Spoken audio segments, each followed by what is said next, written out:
बकवास पर आपको खुशामदीद। शिद्दत ड्रामे की अगली किस्त में आप देखेंगे कि सुल्तान तो अपने मकसद में कामयाब हो गया। इसने जब तक असरा को पागल नहीं करना ना, तब तक इसका पीछा नहीं छोड़ना। इसको भी परीजे की तरह पागल खाने पहुंचा कर ही छोड़ेगा। अपनी आंखों से सब कुछ देखने और कानों से सुनने के बाद असरा मशल की तरफ गई थी इस पर इल्ज़ाम लगाने के लिए, लेकिन वो मेरे शोहर को फंसा रही है। उल्टा खुद बेइज्जत होकर वापस आ जाती है और सुल्तान भी इसे ऐसा झूठा साबित करता है सबके सामने कि वो दंग रह जाती है कि इसके साथ हुआ क्या है। मशल के मोबाइल पर कोई चैट नहीं, सुल्तान नीचे से चैट डिलीट करके आया था और असरा हैरान परेशान, जब इसने खुद स्क्रीनशॉट लिए हैं तो सुल्तान इसे झूठा साबित करने पर क्यों तुला है।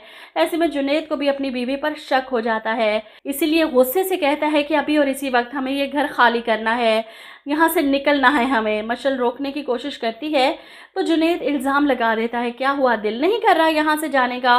और इस बात पर मशल तो जैसे टूट कर रह जाती है। इसे अपनी मोहब्बत पर, अपने शोहर पर पूरा यकीन और भरोसा था, लेकिन जुनैद का भरोसा असरा के इल्ज़ाम ने तोड़ कर रख दिया है। ये बात मशल के लिए बर्दाश्त से बाहर हो गई।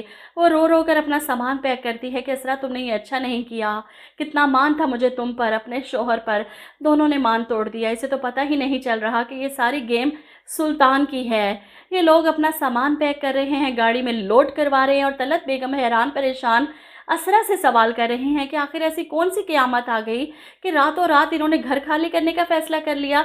तुम्हें तो पता होगा, तुम तो मशल की दोस्त हो, तुम्हें तो बताया होगा इसने, क्या नाराज़गी है। लेकिन असरा तो नज़रें चुरा लेती, मुझे नहीं पता, जिस पर वो कहती हैं, अच्छा अब वो लोग जा रहे हैं, कम से कम गले लगकर इन्हें रुखसत तो कर दो। मशल को देखकर तो लगता है जैसे बहुत रोई हो, दुखी लग रही है बहुत।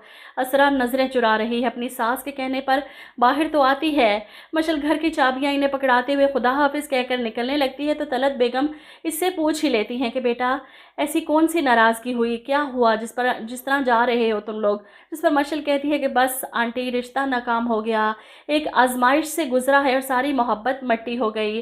तलत बेगम को इसकी बातें समझ नहीं आ रही, लेकिन असरा पीछे खड़ी सब समझ रही है, नज़रें चुरा रही है मशल से।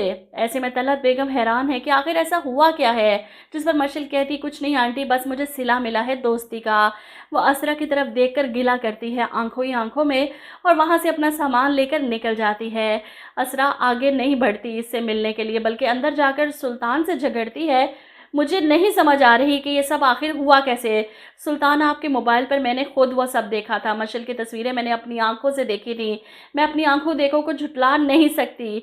आपने मुझे झूठा साबित कर दिया, मशल की नज़रों से गिरा दिया। सुल्तान अपनी गलती मानने को तैयार नहीं, ये तुम्हारे दिमाग का फतूर है, डेट्स इट। जिस पर असरा कहती है ये झूठ है और सुल्तान उल्टा इसी पर इल्ज़ाम लगा देता है कि अच्छा, मेरा फ़ोन तो इधर उधर कहीं पर भी पड़ा होता है, ऐसा भी तो हो सकता है कि तुमने मेरे फ़ोन पर अपना या फिर मशल के नाम का कोई फ़र्ज़ी नंबर क्रिएट करके खुद इस पर चैट की और फिर स्क्रीनशॉट लिया और फिर चैट डिलीट कर दी। क्योंकि अगर चैट एग्जिस्ट करती तो मशल के फ़ोन पर भी कोई मैसेज तो होता। वो अपना कारनामा खोल कर बताता है और सारा इल्ज़ाम असरा पर डाल देता है। असरा थोड़ी सी समझदार होती तो सुल्तान की इस गेम को समझ जाती, लेकिन वो बेवकूफ़ों की तरह खड़ी मुंह देख रही है और सुल्तान इस पर चिल्लाता जा रहा है, पता नहीं क्या हो गया है तुम्हें, खुद ही चीज़ें अज्यूम कर लेती हो। असरा चुप खड़ी सुल्तान के इल्ज़ाम बर्दाश्त कर रही है। मैं तो इंतज़ार कर रही हूँ कब ये पागल होकर पागल खाने पहुँचे, क्योंकि सुल्तान जैसे शौहर के साथ रहना किसी भी औरत के बस में नहीं, चाहे वो जितनी मर्जी तेज़ तरार हो, सुल्तान की सोच का मुकाबला नहीं कर सकती। असरा तो वैसे ही बड़ी सीधी सादी मासूम सी दिखाई गई है, इसे होना चाहिए था सियानी ड्रामे की किरण, 14 तबक रोशन कर देती सुल्तान के।